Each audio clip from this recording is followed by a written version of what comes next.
예, 코로나가 아까도 말씀하셨지만 금방 끝날 줄 알았더니 굉장히 오래 지속되고 있는 것 같습니다. 그래서 주변에 보면 참 기이한 일들이 많이 일어나고 있다. 지금 학교 수업도 전부 온라인으로 거의 다 대체되고 있고, 또 예배나 또 모임도 많이 지금 온라인으로 되고 있고, 또 전체적으로 봤을 때 온 국민들의 이 불쾌지수, 짜증지수, 우울감 지수가 굉장히 높아져 있는 것 같아요. 그래서 제 주변에도 보면 그로 인해서 어려움 겪는 사람들을 많이 보게 되는데, 이때 우리 그리스도인들은 그럴 때일수록 뿐만 아니라 어떤 상황 가운데서든지 우리가 하나님께 감사하는 마음을 잃지 않았으면 좋겠다. 아니 오히려 더 많이 감사했으면 좋겠다는 생각이 듭니다. 오늘은 우리 개신교 절기상 맥주 감사주일로 지키는데요. 오늘은 제가 이 맥주 감사주일에 대해서 오늘 좀 말씀을 나누려고 합니다.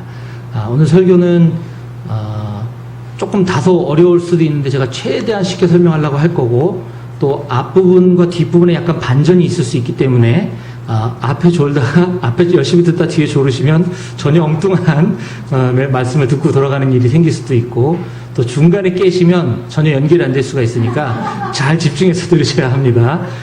오늘 제가 말씀을 나누도록 하겠습니다.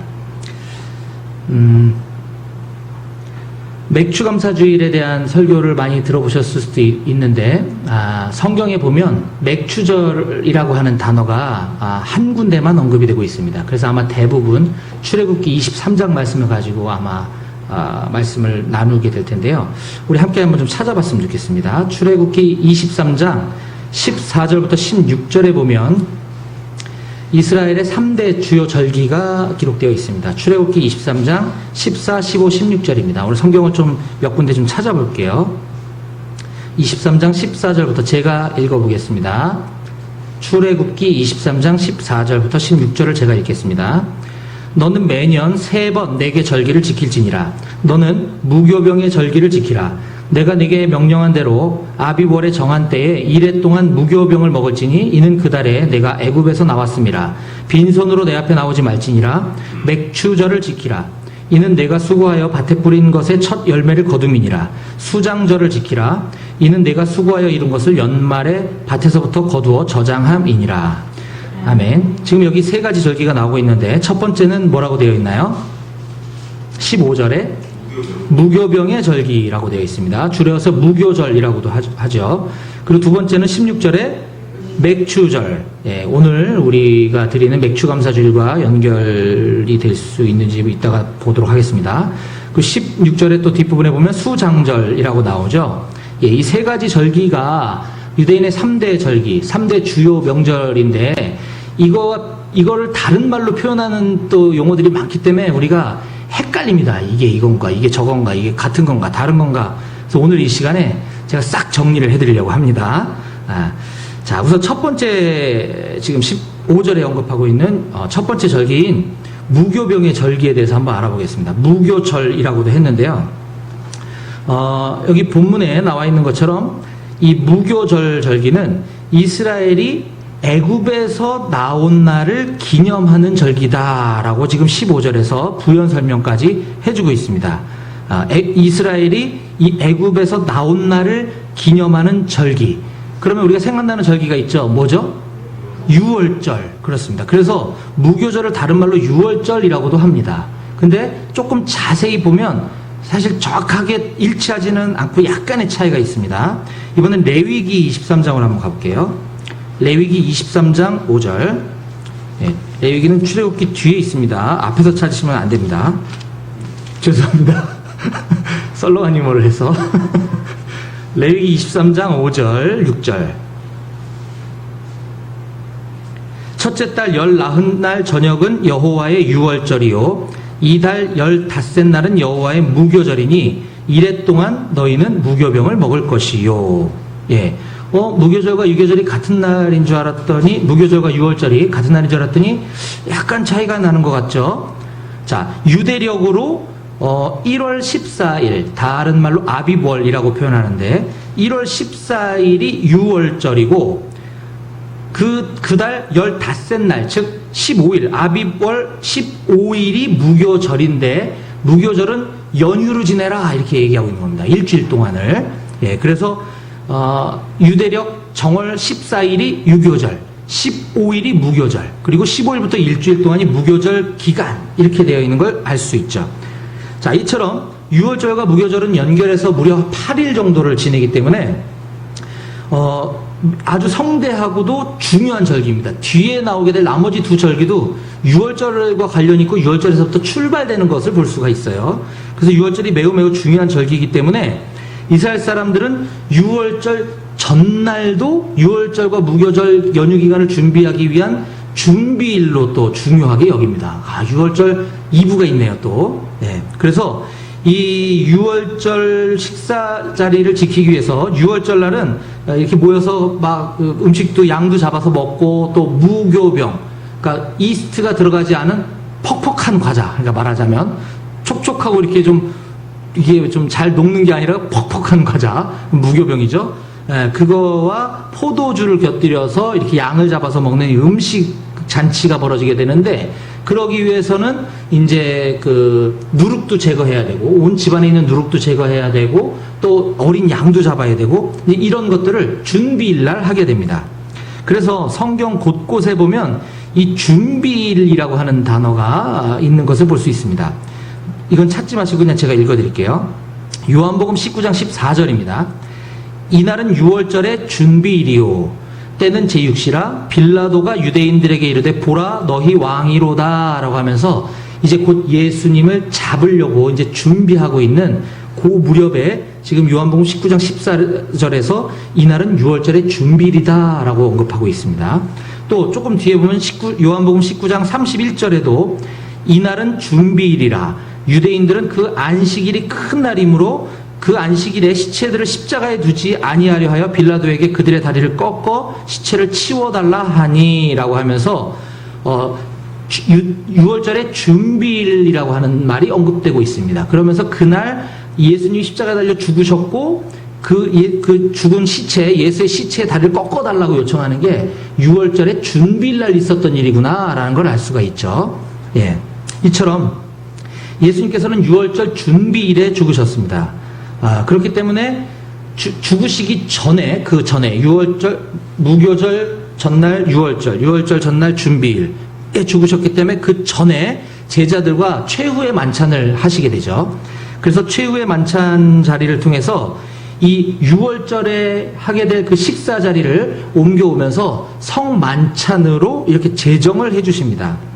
그래서 제가 오늘 듣기로는 사실 오늘도 우리가 성만찬을 하려고 했다가 여러 가지 지금 상황 때문에 저기 하신 걸로 제가 들었는데, 이처럼 예수님이 마지막 만찬 자리에서 예수님 스스로가 이제 유월절 어린 양이시기 때문에 이제 포도주와 이런 것들을 가지고 제자들과 식사하면서 성만찬의 것으로 이렇게 제정을 해주시는 것을 볼 수 있습니다. 그리고 죽으신 지 3일 만에 다시 부활하시고 승천하셨죠. 예수님은 그 부활하신 날이 그러니까 무교절 절기가 시작되는 초기라는 것을 알 수가 있습니다. 자, 예수님은 유월절의 주인공이시기 때문에 오늘날 우리 개혁교회인 개신교에서는 더 이상 유월절을 절기로 지키지 않고 예수님 부활하신 날 부활주의를 기념하고 있습니다. 여러분들이 만약에 오늘 이제 설교를 듣고 유월절에 대해서 조금 더 깊이 알아보고 싶다, 그래서 인터넷을 혹시 검색하시다 보면 이단들이 올린 글밖에 없어요. 거의 대부분, 거의 제가 봤을 때 95% 이상은 다 하나님의 교회 뭐 이런 데서 올린 것들이거든요. 그래서 유월절에 대해서 목사님께 여쭤보고 좀 검증된 책이나 또는 성경을 통해서 알아봐야지 인터넷을 통해 알아보다 보면 잘못하면 이단에 빠질 수 있다. 왜냐하면 이 하나님의 교회, 안상홍 증인회라고도 하는 이것이 안식교에서 파생된 이단이거든요. 안식교도 주의를 지키지 않고 안식일을 지금까지 지키고 있기 때문에 이단이라고 하는데, 이단에서 나온 이단인 거죠. 네, 그래서 거기서 특히나 유월절 이런 것들을 굉장히 강조하고 있기 때문에 조심하실 필요는 일단 있습니다. 그래서 우선 우리가 이 유월절이 무교절의 절기와 관련이 있다라는 것을 지금 알아봤고요. 자, 두 번째 절기는 아까 출애굽기에서 봤던 그 순서에서 약간 좀 뒤바꿔서 마지막에 나오는 세 번째 절기를 먼저 좀 살펴보겠습니다. 성경에 수장절이라고 표현되어 있기도 한데 다른 말로는 초막절이라고도 하고 장막절이라고도 합니다. 출애굽기 23, 16절 한번 보겠습니다. 23장 16절. 23장 16절 출애굽기입니다. 지금은. 예, 맥추절을 지키라. 이는 내가 수고하여 밭에 뿌린 것의 첫 열매를 거둠이니라. 요건 뒤에 설명할 거니까 일단 키핑하고요. 자, 세 번째 절기인 수장절을 지키라. 이는 내가 수고하여 이룬 것을 연말에 밭에서부터 거두어 저장함이니라. 자, 이날은 이스라엘 백성들이 한 해 동안 지었던 농사를 마무리하고 곡식을 거두어서 저장하면서 하나님께 감사를 드리는 절기입니다. 다른 말로 초막절, 장막절이라고 하는데, 이 추수에 대한 감사를 드리는 이 수장절이라고 하는 절기가 초막절이라 장막절이라고 하는 말과 어떤 관련이 있는 걸까요? 그렇죠. 한 해 동안 거둬들인 거를 감사하는 약간 추수 감사의 의미를 띠고 있다고 하는데, 갑자기 초막절, 장막절이라고 하는 단어와 이게 같은 절기라고 지금 얘기합니다. 왜 그런 거 하니? 요것도 찾아볼까요? 레위기 23장 한번 보겠습니다. 레위기 23장 33절.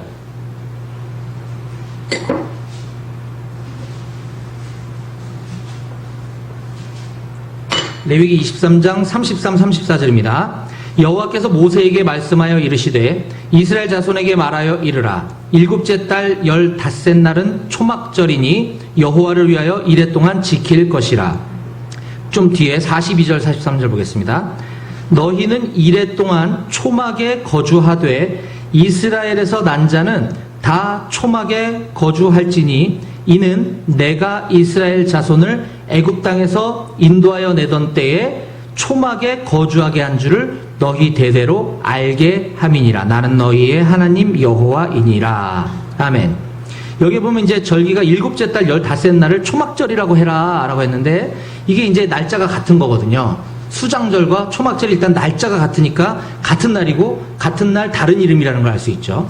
그러면서 왜 초막절이라고 하라고 했냐면, 방금 봤던 42절 43절 너희는 이레 동안 그 초막절 절기 일주일 동안 초막에 거주하되, 이스라엘에서 난 자는 다 거기에 초막에 일주일 동안 거주하면서 내가 이스라엘 자손을 애굽 땅에서 인도하여 내던 때에 초막에서 거주하게 한 줄을 너희 대대로 알게 함이라. 즉 너희는 초막절 절기에 추수에 대한 감사를 하나님께 드리면서 그냥 그것에 대한 감사에서 그칠 것이 아니라 너희 선조 때에 애굽 이집트의 노예로 살던 너희 민족들을 하나님이 해방시켜 준 것에 대해서 그때 광야에 떠돌아다니면서 장막을 치고 자고 또 걷어서 이동하고, 날이 어두면 또 텐트를 치고 자고 또 이동하고, 이렇게 40년 동안 살면서 하나님이 인도이셨던 것을, 하나님이 너희 조상들의 삶을 이끌어 주셨던 것을 기념하고 그 자손들에게 가르쳐라. 그래서 초막에서 거주해라 라고 성경에 기록하고 있는 것입니다. 바로 하나님 그렇게 명령하셨기 때문에 그렇게 하라는 거죠. 물론 이제 제가 여러 가지 자료들을 찾아보니까 뭐 이스라엘에서는 밀 수확도 많이 하고 또 포도주 농사도 많이 짓고 하면서, 포도주를 수확할 때 이제 밤새 거기서 이제 그 텐트를 치고 거기서 같이 이렇게 했다고 해서 거기서 또 유래가 되었다라고 하는데, 뭐 성경에는 그런 표현이 없기 때문에 일단 성경에 기록되어 있는 걸 근거로 하면 하나님이 그렇게 하라고 하셨다 그러면서 출애굽을 기념하도록 가르쳐 주셨다라고 하는 것을 우리가 기억할 필요가 있습니다. 그래서 수장절과 초막절 혹은 장막절은 같은 절기구나 라는 걸 하나 아시면 되겠습니다. 그 다음 마지막으로 오늘 우리가 중요하게 봐야 될 맥추절입니다. 제가 얼마 전에 오늘 설교를 준비하면서 한국교회에 굉장히 유명한 영향력 있는, 뭐 교회 다니시는 분은 딱 이름만 대면 아시는 그 유명하신 목사님이 맥추감사주일에 대한 설교하는 걸 딱 들으면서 제가 깜짝 놀랐습니다. 아까 읽었던 출애굽기 23장 말씀을 가지고 맥추감사주일에 대해서 쭉 설명하시는데 잘못된 설명을 하시는 거죠. 근데 그 목사님만 그런 게 아니라 대부분 우리는 그렇게 들어왔고 그렇게 배워왔을 것입니다. 자, 우리가 그동안 이 맥추감사주일을 어떻게 들어왔는지 한번 좀 보도록 하겠습니다. 출애굽기 23장 16절에 아까 처음에 맥추절이 나왔었죠. 맥추절을 지키라. 이는 내가 수고하여 밭에 뿌린 것의 첫 열매를 거둠이니라. 자, 맥추절은 내가 수고하여 밭에 뿌린 것의 첫 열매를 거둔 것을 기념하는 날임을 알 수 있습니다. 아까 수장절은 한 해 동안 추수한 것에 대한 감사, 맥추절은 밭에 뿌린 것의 첫 열매에 대한 것을 기념하는 감사라고 하는 거죠. 근데 내가 수고하여 밭에 뿌린 것을 거둔 것을 첫 열매를 거둔 것을 기념하는 날인데 이름이 왜 맥추절이라고 했을까요? 자, 이 맥추절이라고 하는 단어는 성경 전체에서 출애굽기 23장 16절 한 곳에서만 나옵니다. 그리고 34장 22절에는 비슷하지만 이렇게 기록되어 있습니다. 출애굽기 34장 22절 77절 곧 맥추의 초실절을 지키고 라고 되어 있습니다. 아까는 맥추절, 이번엔 맥추의 초실절 이렇게 기록되어 있습니다. 그리고 다른 말로 77절이다 이렇게 기록했습니다. 그 77절과 맥추절이 같은 절기구나 라는 걸 알 수 있죠. 자, 그러면 77절이란 뭐냐? 아까 6월절이 기준이라고 그랬습니다. 기준. 6월절로부터 일주일이 7일인데 7주 지난 날 77이 49일째 되는 날이 77절인 거죠. 네, 49일이 77절입니다.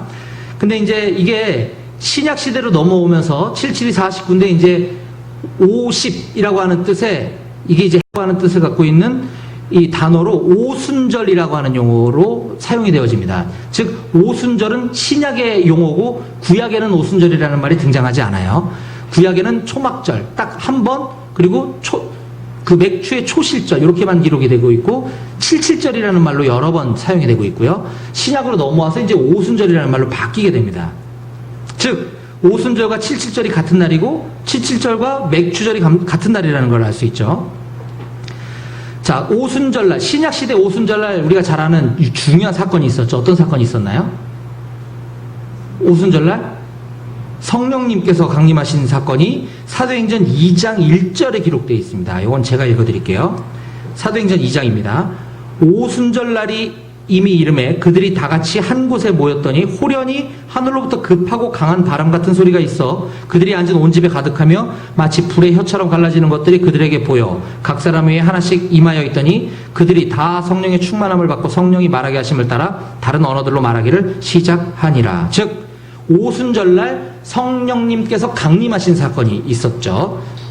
그래서 성령 강림 주일이 곧 오순절임을 알 수 있습니다. 맞죠? 예. 역시 오늘날 우리 개혁교회, 개신교회에서는 오순절 또는 77절을 절기로 지키지 아니하고 성령 강림 주일을 지킵니다. 그렇죠? 네. 자, 그러면 이제 이게 지금 같은 날인데 이름이 되게 많아졌어요. 성령 강림 주일, 오순절, 77절, 맥추절 뭐 이런 말들이 지금 쭉 나오고 있습니다. 자, 그러면 우리 개혁교회에서 쓰는 교회력상에 성령 강림주일이 언제였는지를 찾아보면 유대력으로 오늘날 77절이 언제고 또 6월절이 언제고 맥추절이 언제고 다 찾아볼 수가 있겠죠. 네. 자, 올해 성령 강림주일은 언제였냐면 5월 31일이었습니다. 5월 31일. 자, 왜 그런지 한번 계산을 해볼게요. 우선 아까 첫 번째 중요한 절기인 6월절이 중요하다 그랬는데 6월절은 우리가 지키지 않는다 그랬고 6월절 전날 예수님이 돌아가셨다 그랬어요. 그죠? 그리고 3일 후에 예수님 부활하셨죠. 우리에게는 부활주일이 있잖아요. 그럼 부활주일이 언제인지 찾아보면 6월절이 언제인지도 금방 알 수 있죠. 네, 올해 2020년도에 우리 부활주일은 4월 12일이었습니다. 물론 코로나로 인해서 우리가 부활주일을 크게 기뻐하지 못하고 지나는 안타까움이 있는데 4월 12일이 부활주일이었고요. 이스라엘에서는 올해 제가 찾아봤더니 4월 8일부터 시작해서 16일까지를 6월절과 무교절의 절기로 지켰습니다. 네, 4월 8일부터 시작해서 16일까지 아까 성경에 구약성경에 나온 거랑 똑같죠. 준비일 시작해서 6월절 그 다음에 무교절까지 쭉 연결되는 그 절기가 올해 현 시점에 이스라엘에서는 유대교인들이 4월 8일부터 16일까지 지켰다는 말입니다. 그러니까 우리가 지키는 4월 12일이 부활주일이 그 안에 들어가 있으니까 맞죠. 개신교 교회력이랑 유대교 원력이 지금 맞습니다. 자, 그러면 이번에는 오순절과 77절을 계산해 보겠습니다. 6월절이 시작되는 4월 8일이 준비일이라고 했으니까 그럼 4월 9일이 6월절일 테고 6월절로부터 77이 49 혹은 50일째 되는 날이 바로 오순절 혹은 77절이라는 걸 알 수 있죠. 계산을 해보면 5월 29일 정도 됩니다. 5월 29일. 근데 우리는 그 날짜를 지키는 게 아니라 주일을 기념을 하기 때문에 우리가 성령 강림주일이 아까 제가 5월 31일이었다고 했잖아요. 우리 개신교의 성령 강림주일이 5월 31일이었기 때문에 5월 29일 정도가 77절 혹은 오순절이었던 게 또 맞아 떨어지는 걸 알 수 있죠. 그렇죠? 계산이 되시죠, 지금? 예, 계산이 되십니다. 자, 그러면 다시 정리해 보겠습니다. 성령 강림주일이 5월 31일이었다고 했습니다. 그리고 그날이 오순절일과 같다 그랬고요. 오순절은 또 77절과 같다 그랬고, 또 77절은 무슨 날과 같다 그랬나요? 오늘과 관련 있는 맥추절이라 그랬죠. 다 같은 말이라 그랬죠. 자, 그러면 이상하지 않습니까? 맥추절이 5월 31일이었는데 오늘은 뭐예요? 그러면 오늘 뭐예요? 이제 여기서 꼬이는 겁니다. 여기서 이제 우리가 막 꼬이기 헷갈리기 시작하는 거예요. 올해만 이상한 게 아니라 지금 제가 계산한 원리대로 따지자고 한다면 항상 성령 강림주일은 그때쯤이어야 하는데 항상 7월 첫째 주일을 개신교에서는 맥주 감사주일로 지킵니다. 저희 이 부분에 대해서 좀 정확하고 명쾌하게 좀 풀어주는 이 설교를 제가 찾아봤는데 저는 아직까지 못 찾았어요. 그래서 여러분들은 오늘 복 받으신 겁니다. 네. 자, 결론적으로 말하면 이거는 우리가 구약 출애굽기 23장에서 지금 맥추절을 우리 맥주 감사주일인 오늘과 연결해서 대부분 다 설교하신다 그랬잖아요. 이거는 심각한 해석학적 오류입니다. 잘못 해석된 겁니다. 왜냐하면 이스라엘의 3대 절기, 아까 우리가 보았던 3대 절기는 의식법에 속합니다. 의식법. 이 의식법들은 예수 그리스도께서 이 땅에 오심으로 인해서 절기의 주인공이신 예수님이 이 땅에 오심으로 인해서 이제 더 이상 필요 없게 되었습니다. 그러면 우리 개신교에서는 아무 절기도 안 지키느냐? 그렇지는 또 않아요. 그렇죠? 구약에 전혀 그 이름도 듣도 보지 못한 부활절 감사주일, 추수감사주일, 성탄절이란 말 성경에 안 나오잖아요. 그쵸? 다 성경에 없는 절기들을 우리는 오늘 지킵니다. 그럼 우리가 지금 잘못하고 있나요? 여기서 이제 잘못됐다 이렇게 하면 이제 이단이에요. 그런 되게 많아요. 하나님의 교회가 그걸 공격해요. 왜 안식일을 지키라 그랬는데 주일이란 말이 성경에 있어? 네. 성경이 6월절을 반드시 기념하여 지키라 그랬는데 왜 기독교는 6월절 안 지키냐? 우리는 6월절도 지키고 안식일도 지킨다 이렇게 되는 거거든요. 그래서 여기까지 졸다가 이제 주무시면 큰일 나는 겁니다. 주무시면 큰일 나는 겁니다. 네. 자, 왜 그런 거 하니? 이제 대체가 되었지만 이 절기는 그 나라의 문화와 어떤 전통에도 관련이 있습니다. 이게 꼭 성경에 맞아야지만 그게 바르게 지키는 거다라고 보기는 어렵고요. 우리는 예수님이 중요한 거지 이 율법에 적혀있는 명절을 지키는 게 중요한 게 아니라라는 것이죠. 자, 그러면 우리가 왜 이 맥추절과 맥추감사주일을 혼란스러워하느냐?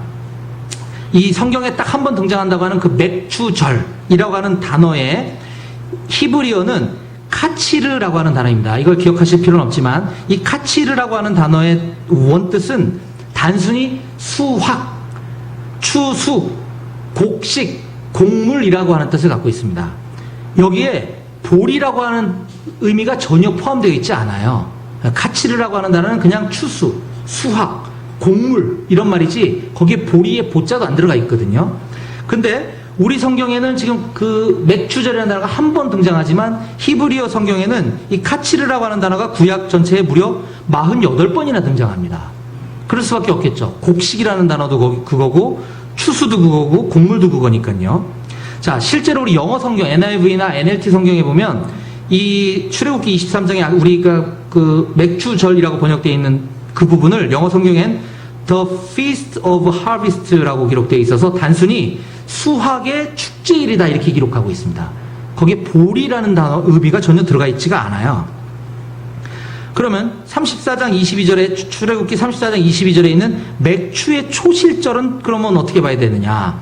여기에 맥추의 초실절이라고 했을 때 그 맥이라고 하는 단어를 또 히브리어로 찾아보면 이게 히타라고 하는 단어를 잘못 번역한 건데 이 히타라고 하는 단어의 뜻은 밀입니다. 밀.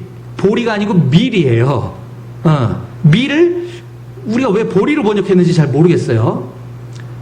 자, 그런데 이제 우리 한글 성경에도 여러 가지 번역본들이 있거든요. 이 인간이 성경을 해석하다 보니까 각 나라마다 또 시대마다 약간씩의 이 이해를 돕기 위해서 그 필요하게 번역된 부분들이 있을 수가 있기 때문에 우리 개정 성경에는 이 맥추 보리를 거두어들이는 첫 열매라고 번역했지만 요즘 만인교에서 사용하고 있는 새 번역 성경에 보면 이 부분을 이렇게 번역하고 있습니다. 너희는 밀을 처음 거두어들일 때에는 77절을 지키고, 네, 출애굽기 34장 22절 똑같은 부분을 너희는 밀을 처음 거두어들일 때는 77절을 지키고라고 새 번역 성경에 번역하고 있어요. 영어 성경에서도 the first fruits of the wheat harvest라고 해서 wheat라고 하는 단어가 밀이라고 하는 단어입니다. 밀수확이라고 하는 단어로 번역하고 있거든요. 근데 이제 개정이 우리가 주류 성경이다 보니까 맥주의 초실절이라고 하니까 보리를 우리가 딱 생각을 하게 되는 거죠. 자, 유대인들은 바로 이 밀을 수확해서 첫 열매를 들이기 시작하는 시기가 있겠죠? 농사를 지니까. 근데 우리는 밀 농사를 잘 안 지잖아요. 그래서 이게 아마 보리로 번역을 하지 않았나 싶어요. 이건 제 추측입니다. 예, 이스라엘에서 밀을 수확해서 첫 열매를 거두어들이는 그 시기가 바로 5월, 지금 현대력으로 5월 말 정도. 오순절과 날짜가 겹친다고 하는 것입니다. 그래서 다른 말로 이 밀 수확하는 절기가 바로 그 오순절이었는데 우리가 이제 이걸 번역해 오다 보니까 이걸 맥추절이라고 하는 단어로 번역을 했고 그렇다고 하는 거죠. 우리가 가을에 또 추수감사주를 별도로 지키지 않습니까?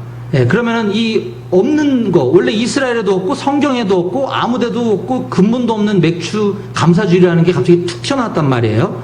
자, 그러면 이거 우리가 이제 앞으로 드리지 말아야 되겠네.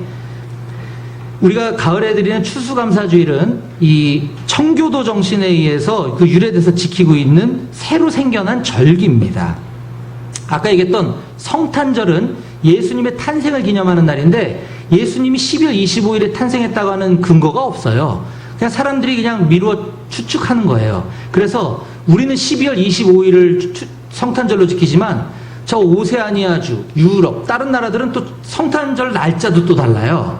네. 그럼 이건 뭐야 도대체 이걸 왜 지키는 거야? 저는 지금 이 맥추감사주일이 성경과 다르다. 성경을 잘못 번역했기 때문에 없애야 된다. 무의미하다라는 것을 주장하는 것이 아니라 우리가 정확히 알고 지키자라고 하는 것을 제가 지금 전하고 있는 것이고요. 이 절기라고 하는 것은 본래 그 나라의 풍토와 문화에 맞게끔 얼마든지 우리가 신앙에 도움이 된다고 한다면 지킬 수 있다라고 하는 것을 우리가 먼저 가지고 있어야 합니다. 자, 그래서 이 구약 성경에 한글로 번역되어 있는 이 맥추절이 우리가 오늘 한 해의 절반 되는 이 지점에서 우리 기준으로 상반기에 우리가 보리 추수를 이제 거둬들이고 한 해의 중반쯤에서 하나님께 감사를 드리자라고 하는 의미에서 드리는 맥추 감사 주일이지 출애굽기 23장에 나오는 그 맥추절과 오늘 이 맥추 감사 주일은 전혀 상관없는 거다라고 하는 것을 우리가 정확히 성경적으로 알 필요가 있다라고 하는 것입니다. 왜냐하면 절기란 문화이기 때문에 그렇습니다. 우리나라에서만 있었던 이 보릿고개라고 하는 우리가 어렵게 이 보리 농사 지어서 이 지내왔을 수밖에 없었던 우리네 그 정서와 문화 속에는 보리 추수가 끝난 이 7월 첫째 주가 굉장히 의미가 있는 날이기 때문에 하나님께 충분히 감사를 드려야 될 만한 이유가 있다라고 하는 것입니다. 자, 우리 오늘 서두에 오늘 성경 본문은 시편 136편을 지금 한번 읽고 전혀 지금 엉뚱한 데 가서 지금 헤매고 있습니다. 예, 제가 몰라서 그런 건 아니고요. 자, 오늘 제가 맥추감사주를 맞이해서 감사에 대한 말씀을 여러분들께 전할 때 감사에 대한 여러 가지 말씀을 나눌 수는 있겠지만 말씀을 준비하다 보니까 이 맥추절에 대해서 정확한 지식을 우리가 알 필요가 있겠다라고 해서 말씀을 준비하다 보니까 그렇다고 오늘 맥추감사주일에 출애굽기 23장 말씀을 인용하고 싶지는 않았어요. 왜냐하면 또 원점으로 돌아가서 우리가 헷갈리게 되는 것이니까. 자, 그런데 이 시편, 요즘 제가 이제 생명의 삶으로 큐티를 하고 있는데 시편을 지금 계속 큐티 말씀을 지금 묵상하면서 이 굉장히 136편의 이 저자야말로 하나님께 참된 기쁨과 감사를 표현하고 있다. 오늘날 우리가 하고 있는 이 감사와는 좀 많이 다르구나라는 것들을 여러분들께 좀 소개하고 싶었던 것이고요. 이 시편 136편을 짧게만 좀 살펴보면 우리가 아까도 읽었던 것처럼 총 26절까지 있는데 단 한 절도 빠짐없이 후렴구에 26번 반복되고 있는 구절이 있습니다. 맞죠? 마치 노래할 때 후렴 부르듯이 감사하라 그 인자하심이 영원하미로다. 근데 그 감사하는데 어떠어떠한 이에게 감사하라, 어떠어떠했던 분에게 감사하라, 어떠어떠했던 분, 다 하나님께 포커스가 맞춰져 있죠. 결국 하나님께 감사하라, 그 인자하심이 영원하시기 때문이다 라고 반복해서 고백하고 있죠. 그 인자하심이 영원하십니다. 이게 약간 좀 추상적이고도 약간 어렵게 들려요. 죄송하지만 이 부분도 제가 NLT 버전 영어 성경을 좀 보니까 이렇게 번역이 되어 있어요. His faithful love endures forever. 즉 이거를 번역하면 그분의 신실하신 사랑, 그의 확실한 사랑, 믿음직스러운 사랑은 오래 참고 끝까지 참아주시고 인내해주시고 견뎌주시는 사랑입니다. 영원토록. 시편 저자는 그걸 고백하고 있는 거예요. 계속해서. 네, 우리가 이제 신앙에 도움이 되기 때문에 우리가 이런 추수에 대한 감사를 드리긴 하지만 때로는 우리의 상황과 환경이 좋게 변화된 것에 대해서 하나님께 감사해야 될 이유가 분명히 있고 당연히 감사해야 하지만 우리가 그런 것들만 감사해 오진 않았나? 좀 생각해 볼 필요가 있습니다. 내 상황이 조금 힘들고 열악해지면 우리 삶 가운데 감사가 사라지고 짜증과 불평과 원망과 불쾌지수들이 높아지고 있는 것들을 보게 되는데 어떤 상황에 있든지 어떤 환경에 있든지 그것과는 아무 상관없이 그냥 내 하나님은 정말 믿음직스러운 하나님이시고 신뢰할 만한 하나님이시고 그분은 나를 끝까지 참아주시고 견뎌주시고 인내해주신 하나님이신데 영원토록 그렇게 해주시는 그 하나님 때문에 감사했으면 좋겠습니다. 오늘 맥주 감사주일 절기를 맞이해서 우리 하나님 한 분만으로 그냥 하나님 그 존재만으로 그 하나님이 내 아버지 되어주시고 그 하나님이 나를 구원해 주셨다고 하는 그 사실 하나만으로 우리가 일평생 감사를 드리며 사는 우리 오직 예수교회 모든 성도님들 다 되시기를 주님의 이름으로 축원합니다. 아멘. 기도하시겠습니다.